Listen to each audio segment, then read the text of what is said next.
About a week ago, somebody posted something on one of the Facebook RV pages about rattlesnakes in an RV park.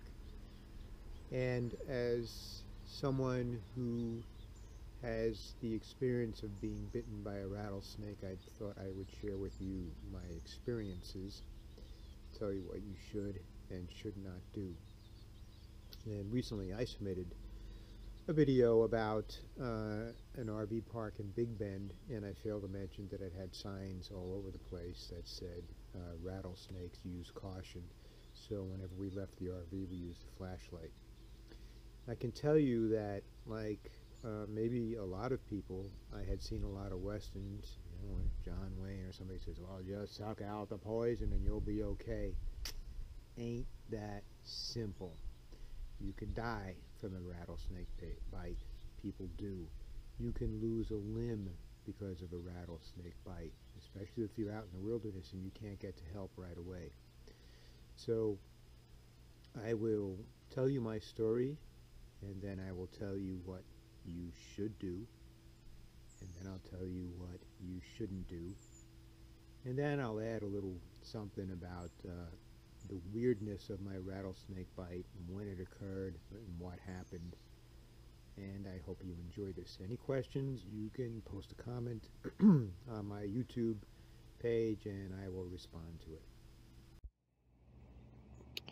Back in 2013, I was walking around barefoot in the house, which I always did.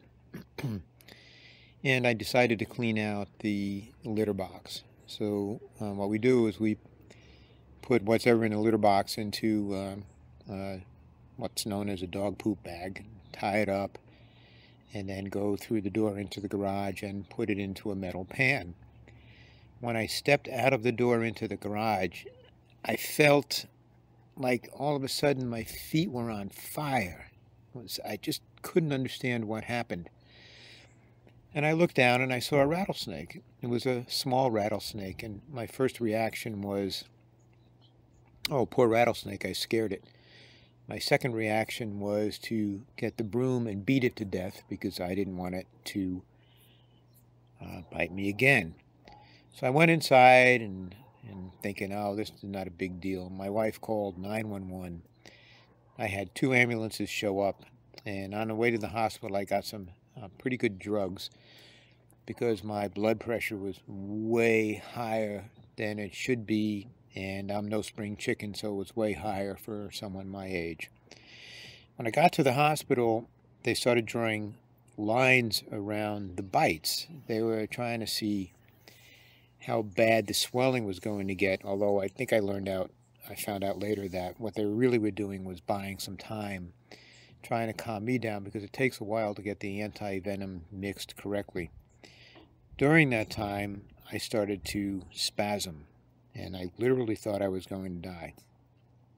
Anyway, I spent 3 days in a hospital, and when I came home, I spent almost a month in bed.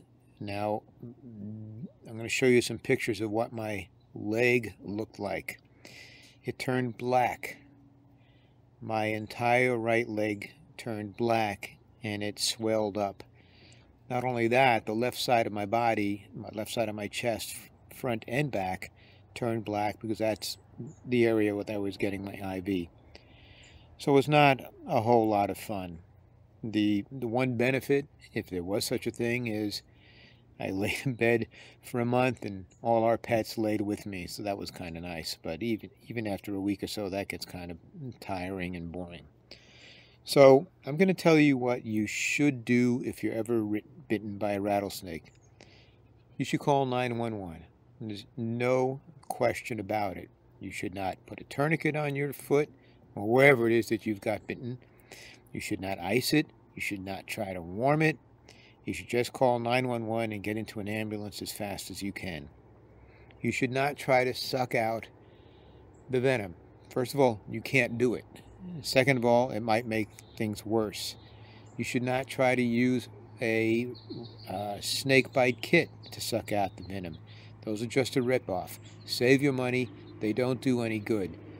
If anything, you can clean the wound, and you might want to lightly wrap it. But the best thing you can do is call 911.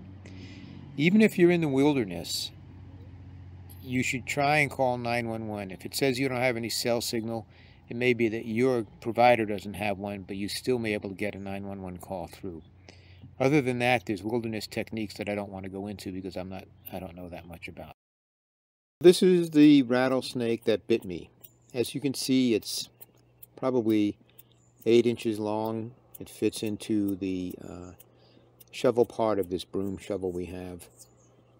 And when the EMTs showed up, I told them how big the rattlesnake was, and they said, oh, that's the worst case scenario.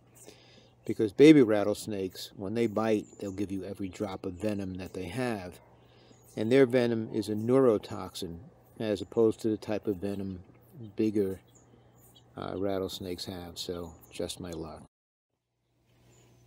So here's the weird thing about my rattlesnake bites. The first one was on the day before Halloween in 2013.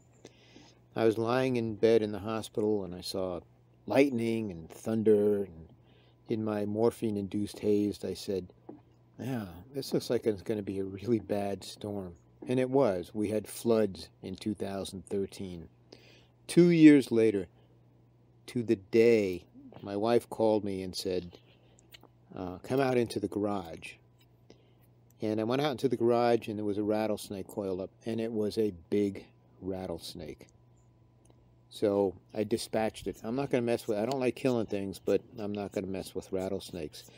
That very night, we had one of the worst floods in the history of this area. People actually died. And I was a part of a cleanup crew on the river, and we saw people walking by looking for bodies. Very, very, very bad. So this year I was dreading Halloween, but fortunately nothing happened.